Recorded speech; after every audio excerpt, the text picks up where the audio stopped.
Hello everyone, ninth class student.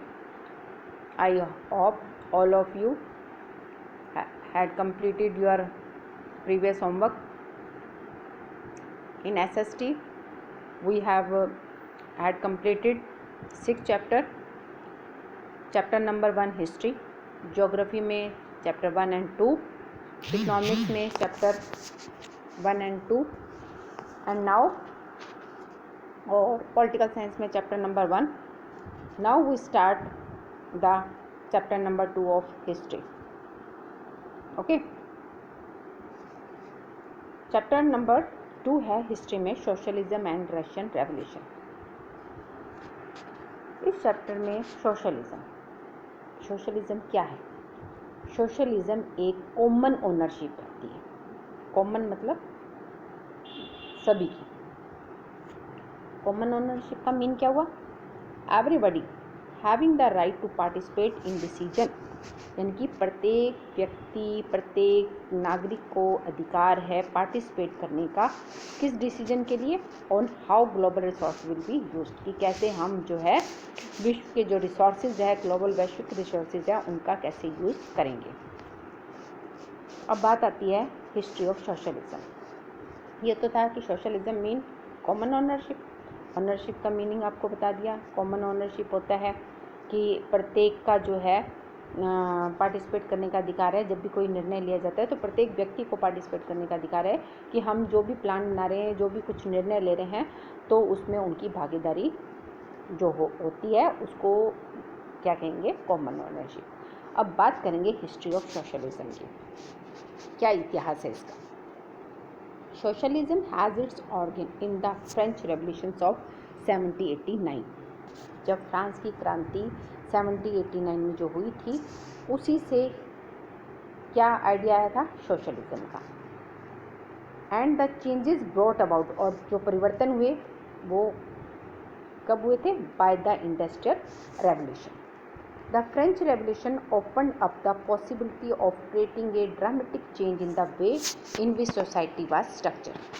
जब France की क्रांति हुई थी तो उसकी वजह से बहुत सारी पॉसिबिलिटी, यानी कि संभवता जो हो चुकी थी परिवर्तन करने की, इन विच सोसाइटी वाज स्ट्रक्चर, जिस आधारभूत ढांचे में समाज का जो निर्माण हुआ था उसमें बहुत अधिक परिवर्तन हुए थे जब फ्रांस की क्रांति हुई थी.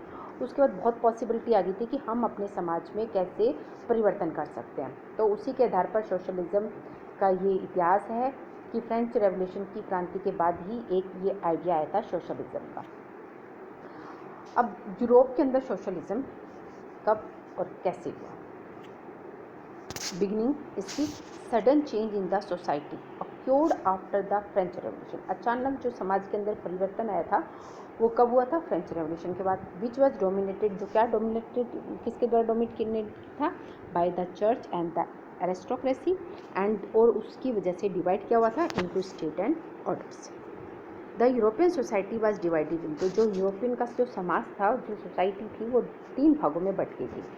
Liberal, radical and conservative. In 3 parts में डिवाइड हुई थी. तो सबसे पहले आता है कि हुआ लिबरल.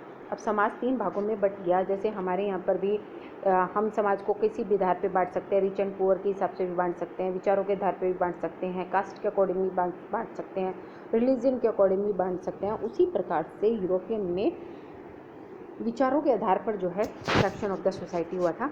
तो उसमें फर्स्ट ऑफ ऑल है लिबरल. तो हुआ लिबरल. लिबरल किन लोगों को बोला जाता था? कैसी उनकी विचारधारा थी?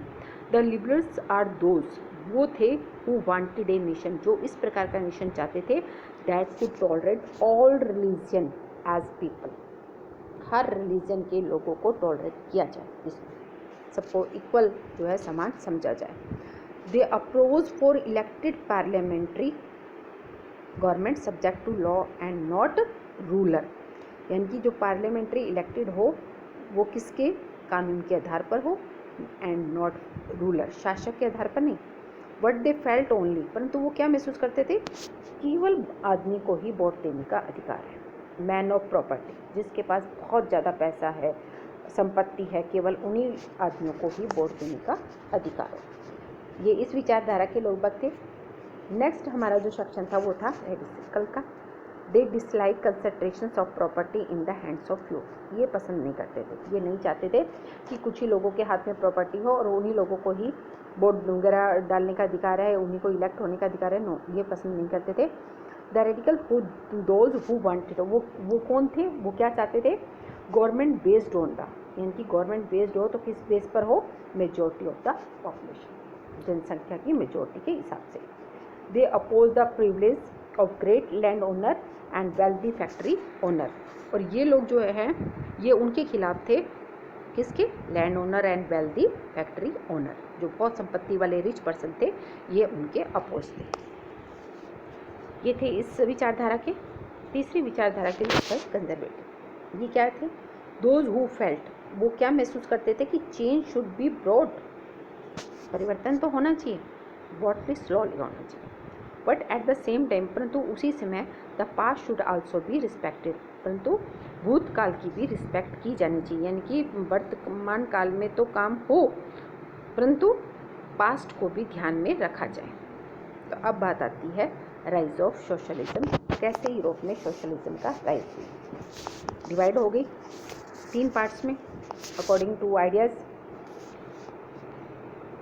Bye the mid 19th century socialism become popular and attracted many in Europe. पूरे यूरोप के अंदर जो है ना, बहुत सारे यूरोप के पार्ट्स में जो है सोशलिज्म जो है बहुत ज़्यादा प्रसिद्ध हो गई, लोग बाग उसको पसंद करने लगे कि हाँ सोशलिज्म होना चाहिए। Robert Owen, Louis Blanc of French, Karl Marx, ये मेन सोशलिस्ट थे यूरोप के, मेन लीडर जिसको कहा जा सकता है। ये when the socialist idea spread in Europe, जब यूरोप के अंदर ये आइडियाज़ जो है स्प्रेड आउट हो रहे थे, फैल रहे थे, they form the second international and international body to coordinate their efforts. तो इन्होंने एक सेकंड इंटरनेशनल ऑर्गेनाइजेशन बनाई जो कि कोऑर्डिनेट कर रही थी कि क्या क्या एफर्ट्स किए जाएं कि जिसकी वजह से पूरे यूरोप में सोशलिज्म जो है हो जाए, सोशलिस्ट यूरोप हो जाए। In Germany association, in Germany के अंदर जो एसोसिएशन थी वो भी इस सोशलिस्ट डेमोक्रेटिक पार्टी की हेल्प कर रही थी, बहुत नज़दीक थी, और उसने इसकी सहायता भी की थी पार्लियामेंट्री इलेक्शन सीट जितवाने में। The socialist and the trade unionist formed labour party in the year 1905 in England, और इसी सोशलिस्ट और ट्रेड यूनियंस ने जो है मिलकर जो है क्या फॉर्म की, एक लेबर पार्टी फॉर्म की इंग्लैंड में 1905 के अंदर। यानी कि ये लोग चाहते थे कि केवल अमीर लोगों का ही हर चीज़ पर अधिकार नहीं होना चाहिए, जो गरीब लोग बाग हैं, लैंडलेस वर्कर हैं और फैक्ट्री में काम कर रहे हैं वर्कर, उनका भी जो है अधिकार होना चाहिए। तो ये थी राइज ऑफ सोशलिज्म। अब हम करेंगे Russian revolution in the beginning. तो रशियन की रेवोल्यूशन किस प्रकार से हुई, शुरुआत किस प्रकार से हुई, इसमें राइज ऑफ रशियन रेवोल्यूशन में, ओके। तो इसके बारे में अब हम करेंगे कि राइज ऑफ